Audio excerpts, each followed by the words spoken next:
Қырыққа келдім. Қу тіземді құшақтап әлі жүрмін. Сырықтай болған бойыма, алға ұмсынған кеудеме, дөп-дөңгелек бөксеме, қысқасы өзіме өзім риза болып, өмір сүріп 4-ші ондықтың есігін қағып, өмірдің көбі кетіп аз қалғанын білмей де қалыппын ғой. Енді тағы 40 жасайды дейсің бе? Мен өзі қазір қызбын ба, әйелмін бе? Мен қызбын. Тәніме еркек қолы тимеген ұрғашымын. Әлсін еснеп қойып елегізіп жатқан ол 40-тағы 40 қыз Орынкүл оңашада өзіне өз есеп бере бастады. Көк шыбық кезінде біреуді жақсы көрді, бірақ ол бас бұрмай кетті. Өзіне наздана қарап, күлімсіреп сөйлегенде бері бұрылар ма еді. Бірақ бәрін сезіп біліп тұрып, еркек көрсе қара тастай қатытында қалатын. Алматыдағы дарынды балалар мектебінде оқып жүргенде 10-ші сыныпта бір оқушы бала ерінен шөп еткізіп сүйіп алды. Ернінің сол жері шоқ басқандай қыж-қыж қайнап көпке дейін өзіне өзі келе алмай жүрді. Содан кейін сол баланы жеп көріп кетті. Ол қазір атақты математик, атағы жер жарған академик. Қазір оның сурет бейнесін баспасөздерден көріп, тірі бейнесі теледидар мен интернеттен қылаң еткенде ернін шүйіріп, өшпенділікпен қарайды. Жанының бір бөлшегі солқылдап, тәнін арамдап кеткендей көрінеді. Менің қатарларым шетінен үйлі баранды, ол қыздарын аяқтандырып, ат ойлап той жасап жатыр. Аттестат ала салып атқа қонып үшке бітіре сап, үй болғандар немере сүйіп отыр. Мен сол алгебраның соңына түсіп, жай бөлшекпен AX-та айналсоқтап жүріп, не есептің түбіне жете алмадым, не өмірден теңімді таба алмадым. Аурухананың жеке бөлмесінде жатқан Орынкүл күйініп кетті. Мұңын шертіп ақтарлайын десе, айналасында ешкім жоқ. Бір бөлмеде бір өзі.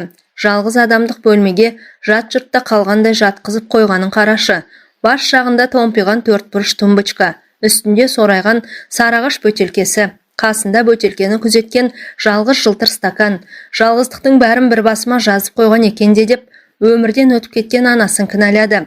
Шешесі қандай болса қызы да сондай. Шешесін көріп қызын ал дейді. Топырақ жамылғанына 10 жылдан асқан анасы өмірі отбасы туралы сөз қозғап, бір басыңды екеу қыл деп айтпапты. Өзі 10 бала туған батыр ана. 10 баланы асырауда оңай деймісің? Тек сырқат жеңіп, көз жұмардан бір апта бұрын басында күзетіп отырғанда, сенің де арығың тартылуға таяу деді күбірлеп. Ол кезде сыбай салтаң жүрісі өзіне ұнайтын.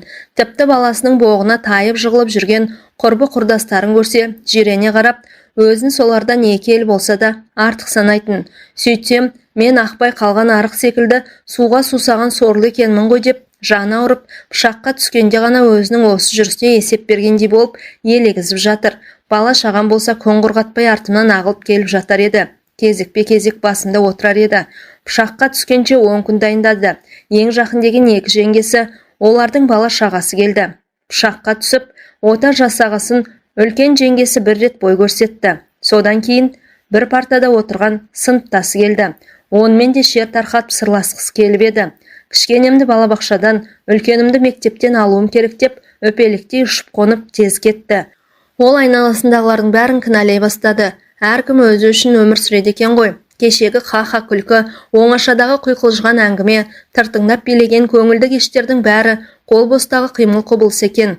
Отау тігіп, от жаққасын әркім өзінше, шығарда жаны бөлек, достарың да бөліктен кете барады екен. Сенің ең жақының неке суын бөліп ұрттаған серігің мен тұла бойыңнан жаралған перзентің екен деп, Орынкүл шекесіне сұқ саусағын ұшын қадап, қиял кемесі орнынан жылжи бергенде, анасының мүләйім даусы құлақ түбінен сызылып, естілгендей болды. Ол да сонда өз секілді төсек тартып, ыңырсып жатқан. Сонда анасы айтқан жалғыз ауыз сөздің жауабын іздеп өз жанын өзге тергеуге салды. Арығың да тартылуға таяу. 30-дан асса да соған мән бермепті. Енді ойласа, бұл сөз қыз-құзырың бітіп, перзент әкелер жолың жабылып, енді қайтып етегіңді көтермейтін саха ел болдың деген сияқты. Ол көшедегі суы тартылып, қаңсып тұрған арықты көз алдына келді. Шөп шалам, өсіп күл қоқыстан көрінбей қалған лас арна жүрегін айнытты. Оның қасындағы сылдырлап су ағып, жыбыр-жыбыр майда толқындар лекіген арық қандай көрікті. Одан аққан су қауындықтағы көк пәлекті көмкеріп, жеміс жидекті құлпыртып, әсіресе есік алдындағы қостып, өрік гүл ашып, жұпар шашқанда дүние өзгеше түрге еніп келетін. Осы көріністің бәрін көз алдынан таса қылып Алматыға кетіп, дарынды балалар мектебінде оқып оны тауысқанда неге жеттім?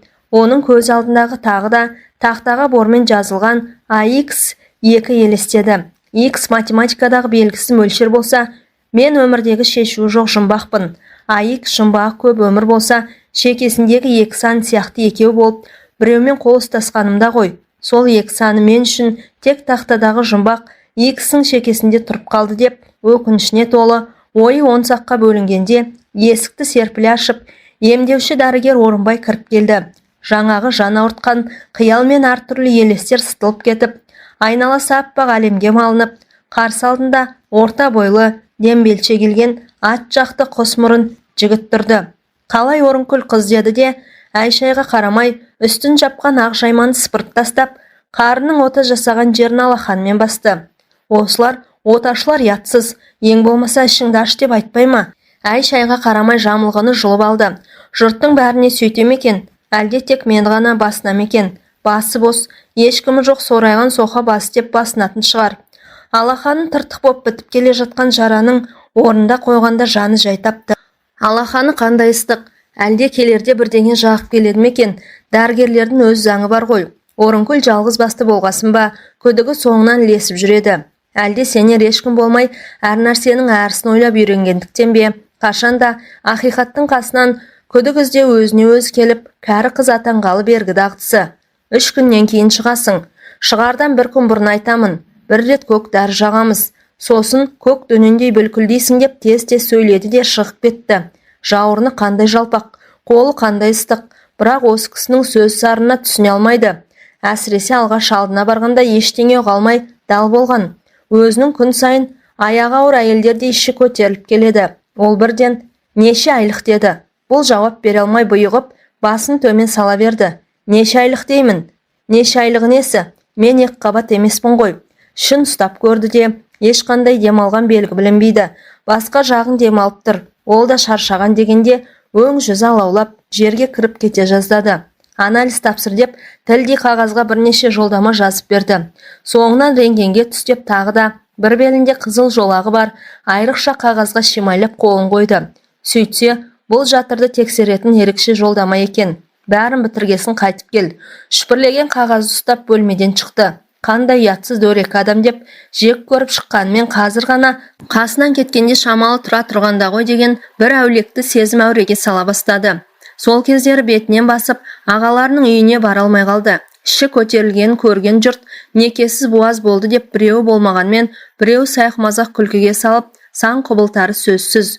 Үлкен жеңгесі оңашада аяғың ауыр емес пе деп таң қалып, әрі қайсар қайын сіңілісінің табиғатына жат қылықты жақпай қалам ба деп жалтақтап сұрап еді.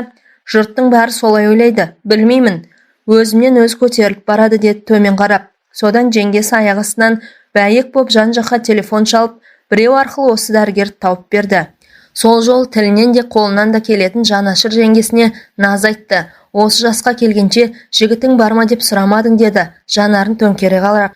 Ол болса, қыз-ау, сені туған сіңілімдей көрдім, көбіне Алматыда жүрдің, жігіт деген ас түсіңе түсіп жүрген жоқ па? Айтпады дейсің, апам ғой бізді осылай артық сөз айтпауға үйреткен деп, қайын енесін кінәлап сөйлегенде сөз алдында аузы ауыр көзімен томаға тұйық отыратын анасы көлең етті. Содан аты жөні жазылған қағазды қолына ұстатып алабұртып көргенде адамды осы оташы Орынбай Айтуаров еді.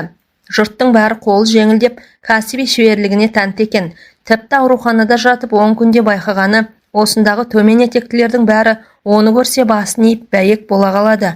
Ақжелең жамылған кәсіби дәрігердің де, инесін денеңе қадап, дәріт қытқан медбикелердің де бұл дегеніне ерекше бір ынтық сезіммен елпелектеп қалады. Тіпті еден жуушы ең төменгі қызметкерлер де қарап жүрмей, қызыл ернін жыбырлатып іштей қызыққан көңілдерін білдіріп жүреді. Оның адами қасиеттерін, пышақты бағындырған кәсіби шеберлігін бәрі мойындап, бір-біріне жарыс айтқанда ауыздарынан су тамады. Орынкүлге жасаған жақсылығы да бір басына жетіп артылады. Ешқандай дәрі сатып алған жоқ. Әйтпесе кісі жанынан басқаның бәрі, сатулы заманда дәрі-дәрмектің бәрі аурудың мойнында, бала шағасының аузынан жырып, шыбын жан үшін шырылдап шипа іздегендер қаншама. Өзін неге жеке бөлмеге жатқызды? Соны бір сұрағысы келіп еді, аузын аша алмады. Әлгінде көз алдын әртүрлі елес торлап, анасының сөз құлағына естіліп, көңілі алабұртып жатқанда, кіріп келгенде де қызыл тілдің ұшына сауал үйіріле берді. Жалғыздығым аздаяқ, неге жалғыз жатқыздыңыз деп, қайсар көңілмен наз айтқысы келгенде, Көрген түсте